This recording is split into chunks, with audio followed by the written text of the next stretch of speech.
Okay.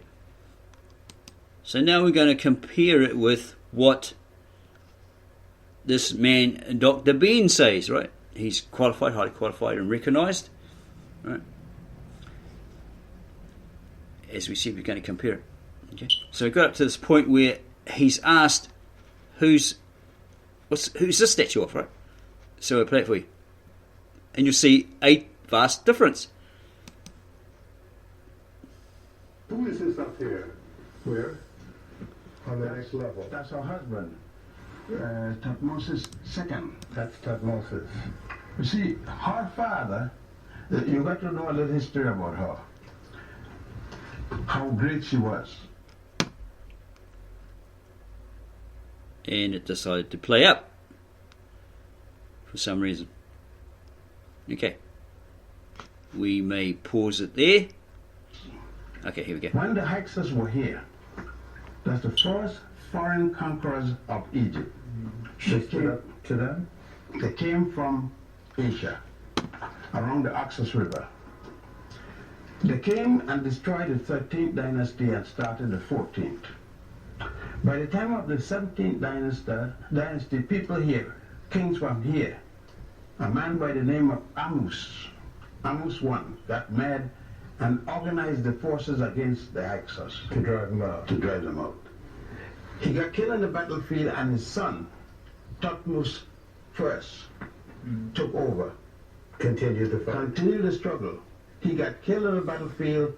His daughter, who took after him, took over above the second because he was too young. She took over the battle and pursued the Hyskos. That daughter would be Hatshepsut. Makari Hatshepsut.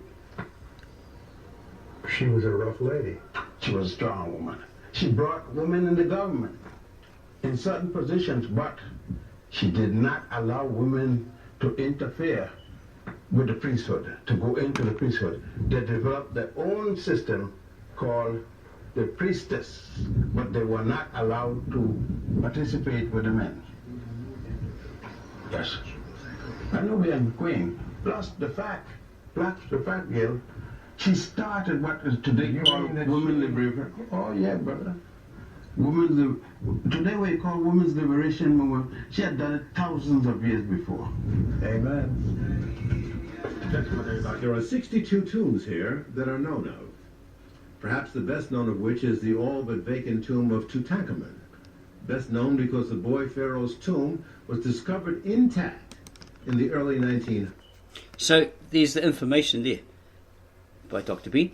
Okay, he's not a Christian apologist or such.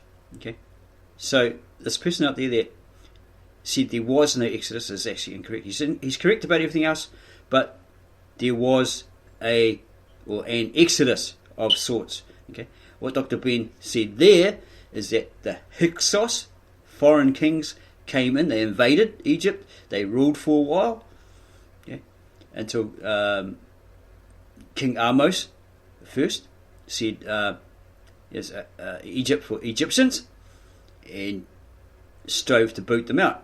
Right, so that's what they call the Exodus. So these people left en masse, right,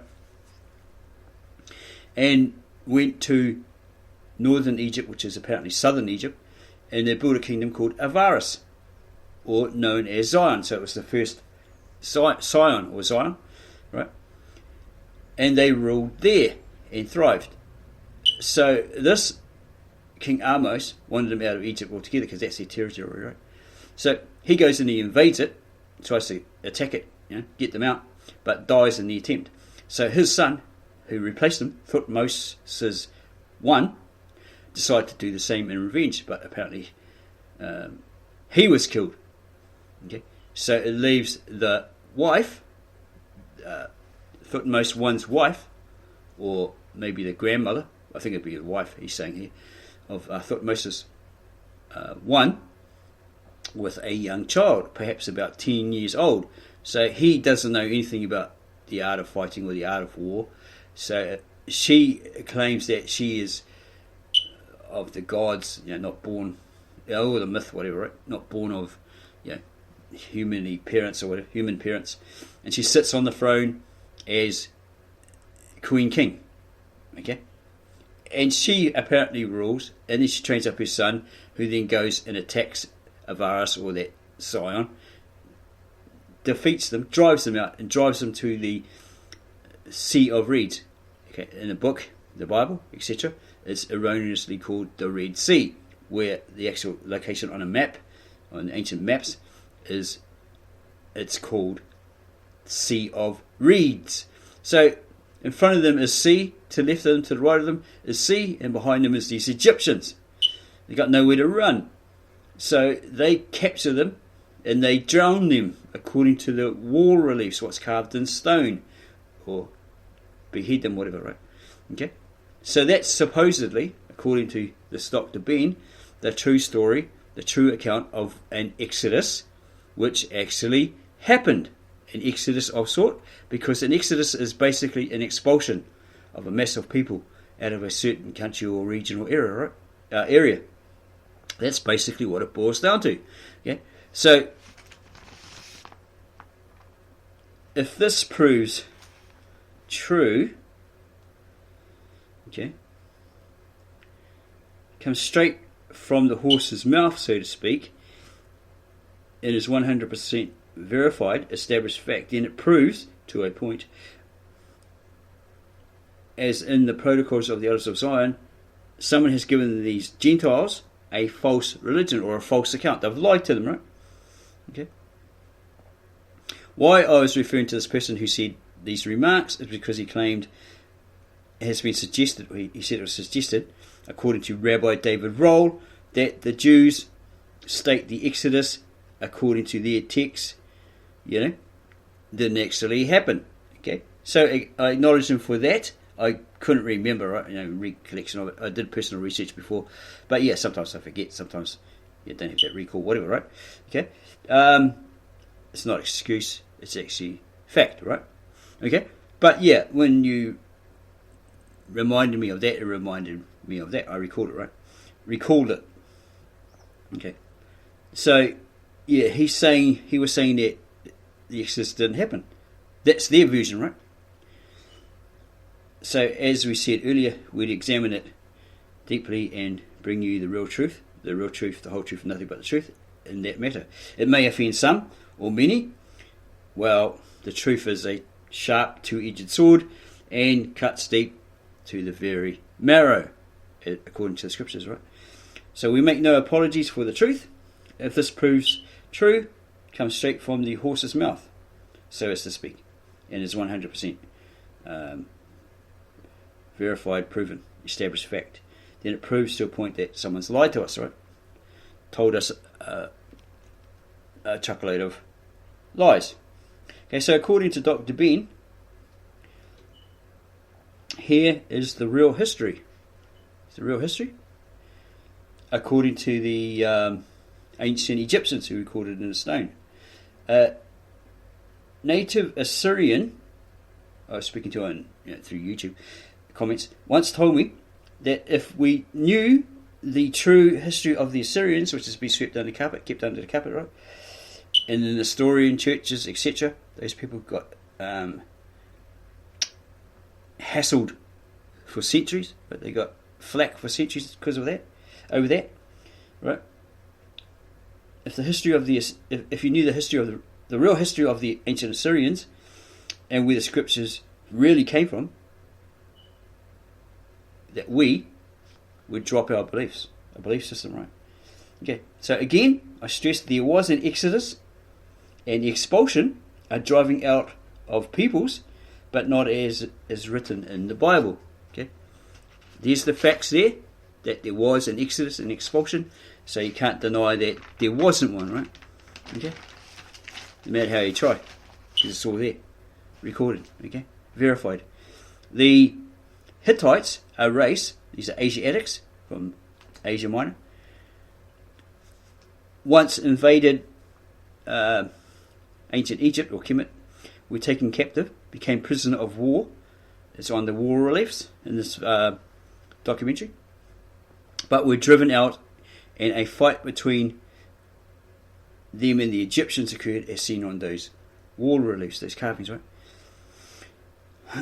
They depicted what happened. Dr.Ben states that Abraham came into Egypt. He gained much knowledge from it, perhaps adopting a lot of their religions and customs, data, etc. Moses was born in Egypt, raised by an Egyptian woman, daughter of the Pharaoh or the king at that time. Being in the Egyptian court, educated in Egyptian court, he would have learned all the Egyptian language, traditions, customs, etc. Again, being educated in the Egyptian court. It was found that Moses, this is what I came across, it was found that Moses had been taught Kitav Hotep by his grandfather or father before the Hebrew Israelites came out of Egypt, supposedly came out of Egypt. It's funny how, it's really uncanny, how Hotep, H-O-T-E-B, sounds very much like Hotep, H-O-T-E-P, H-O-T-E-P, and is an Egyptian word used by Shaka Ahmose on his videos, throughout his videos. It's like some sort of greeting, maybe it's like peace or something like that, or some sort of acknowledgement. Shaka Ahmose, who was named after that king, King Ahmose the First. Uncannily, the word Hotep is very close to Hotep. Keep in mind, the Bible doesn't name the Pharaoh or king of that Exodus at the time, or the Exodus of the time, yet Tacitus in the Book of Historians, Book 5, AD 70, I think it's paragraph 4, page 168, states King Bogchoris, Bogchoris, was the king at the time of the expulsion. And he goes on about how the Jews, someone has translated it into English, right? And it's also on LibriVox. Okay. I have the Reader's Digest version of that, translated by a certain person into English. It's exactly the same as on LibriVox recording, so they'll probably read it from there. Okay. That the Jews were in Egypt, they were swine herders, in other words, they had a lot of swine, pigs, right? And according to Tacitus, the oracles or the seers of Egypt approach the king and says, hey, those pigs are infected with leprosy, okay, or whatever they called it in those days. If you don't get those people out of here, your people are going to get infected, our people are going to get infected and all die. So get them out of here. So apparently he did. There's another that these people, like Hyskos, rode their chariots up and down all night making noise, and he couldn't stand it. This king couldn't stand it, so he kicked them out. All this sort of stuff, right?